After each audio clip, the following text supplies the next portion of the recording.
All right, we are live. Welcome. Day number 2, Joey's Notes. Good to have you along, and I'm here to help you get clear, get connected, and convert with your customers. And we're going to do that through going through some of my personal notes here of all the stuff that I've taken notes on, decades of taking notes from books, seminars, webinars, trainings, masterminds, you name it. And I've got something really special here to share with you. This was from a mastermind, and it was from when I met Clay Collins. And if you don't know who Clay Collins is, he was the dude that started Lead Pages. Met Clay way back in, I think it was 2012. And because, like a goofball, I did not, I wasn't too good at dating these books. But I can remember that this meeting or this mastermind was around that time. It was when I first started coaching. When I first hired my first coach, got into this whole world, met all of these people, all these great dudes who I had no idea who they were, and the impact that they were already having on the world and what they would make on the world. Because at this point, Lead Pages did not exist, right? This was 2012. And Lead Pages came out around 14, I believe, 2014. But anyway, here's the deal. This is really cool because as I look back on this stuff, it really shows you how advanced these guys were with their thinking and where we are today and how it still applies, right? So back then, I mean, it was still a very popular thing to have, online courses, but not as it is today. This is what? Where are we now? 2020. If my math is right, that was 8 years ago, and 8 years in internet is like forever, right? So 8 years ago, it wasn't as popular to have an online course as it is today. And back then, you would say the same thing because it was 2012, right? And before then, it was like, 8 years or 10 years before that was like nobody was doing this kind of stuff. But here's what I want to talk about, which is Eventify. And this is Clay Collins, right? So I didn't make this stuff up. I'm reading right from the book. I'm reading right from my notes here. And I just want to read this to you and, get your feedback. If you've got questions, by the way, this is not me just preaching to you about anything. This is my opinionated knowledge. This is sharing some of my personal notes or all of my personal notes with you, the ones that I'm going through here, and just getting this information in front of you to help you advance your business. But if you've got questions, comments, anything, feedback about this stuff, put them into the comments and I will gladly have a conversation with you. And if you're watching the recording, still come back and have that conversation with you, okay? In a chat. So here's the deal. Eventify events is basically, okay, deciding what to sell. Deciding what to sell should be an event, which is basically getting people to help you in the process of selling. Today we call it like a beta program. Today we call it, in Jeff Walker calls it a seed launch, where you're getting people to help you build the product. And I've gone through now a couple of iterations with this, and this is like 2012. I didn't listen to this guy, right? Imagine if I would have listened to this guy. So hopefully you're going to listen and be a whole lot smarter than I am, right?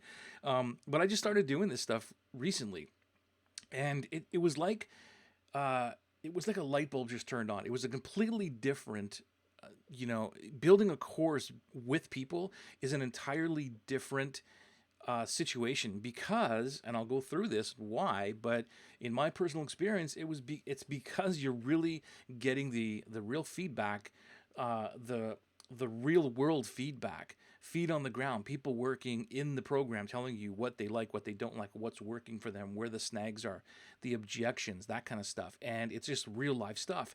So that's why it works really great. So what Clay is saying is, you're getting people involved in the process and you're focusing on the product, on the product and the brand, not the company brand. You're focusing on the product brand.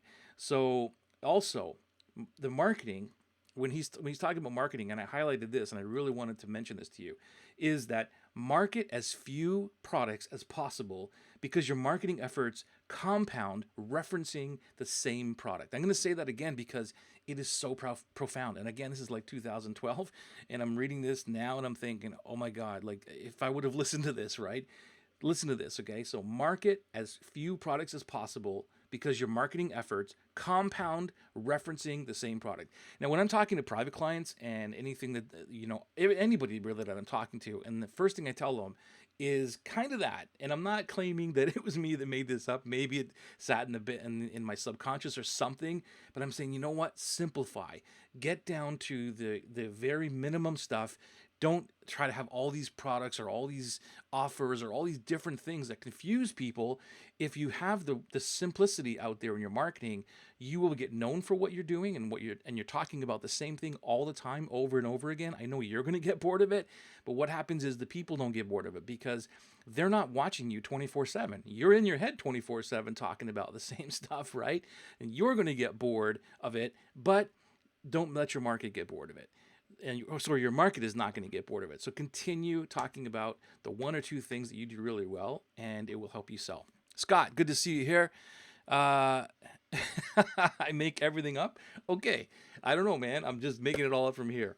So here's the deal, right? Let me go back to this. Yeah, so here, right here, I wrote it down here. So consumers won't be confused on what you buy, right?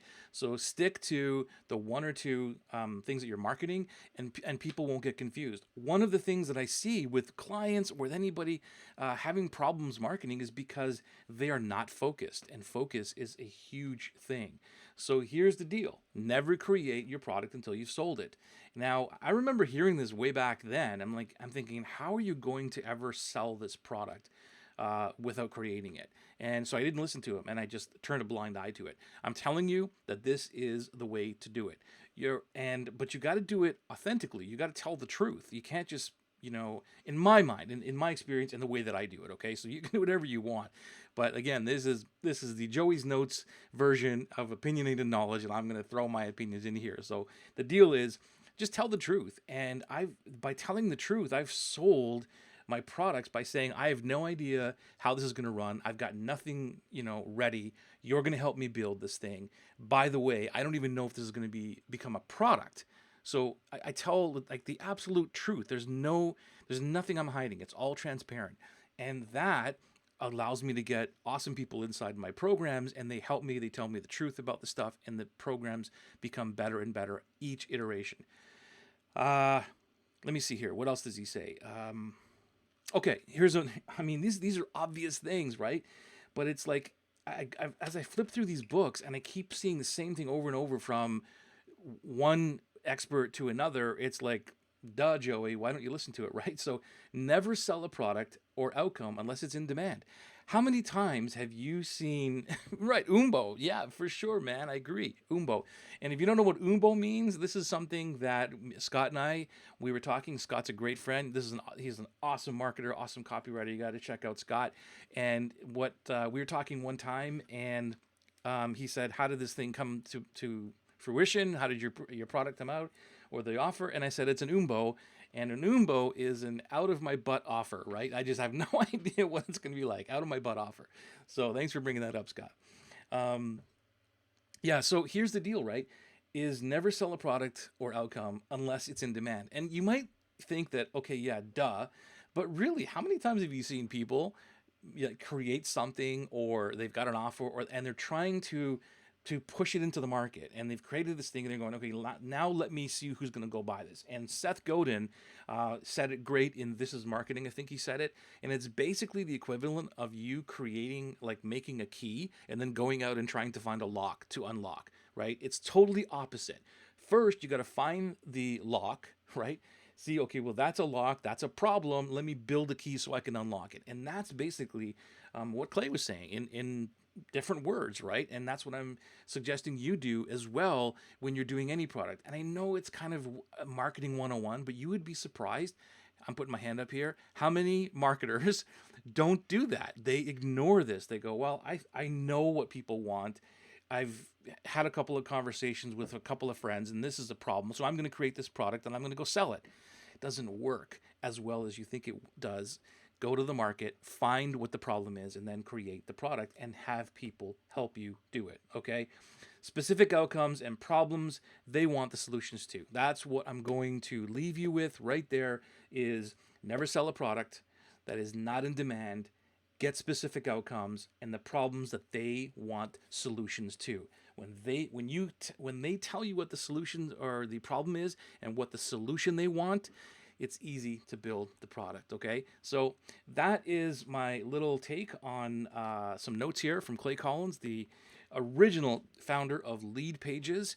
And it was great meeting Clay back then, and I should have listened to him more. And maybe I'll have more because I know there's even more notes from him. I haven't stopped here. There's pages and pages of it, but I don't want to keep these going on forever. Just want little snippets of about 10 to 50 minutes long to give you from my notes. Important to hear, focus on one product, concentrate on that product and what it relates to. So it always you're talking about the same product and its related products. Yeah, it's kind of like the product suite, right? So always talk about what you do well in the same area and talking about the same products that are related to each other. And that's what the product ladder is all about. Apple is really great at this, right? That's why everybody, at least for me, I'm looking at all kinds of Apple products on my desk here. One leads into another, right? So the product suite. So there you go. I'm hoping this helped you out. I'm here to help you get really clear about your market, get and connect with that market, and then finally convert those awesome people that you're bringing into your list, into your world, into sales, into a cool tribe that you can continue to impact the world and move your mission to where it should be. You're a heartfelt entrepreneur, and these are the things that are going to help you do that, okay? So listen, I hope to see you on my next live. It was awesome seeing you here, and have yourself a great day. Ciao.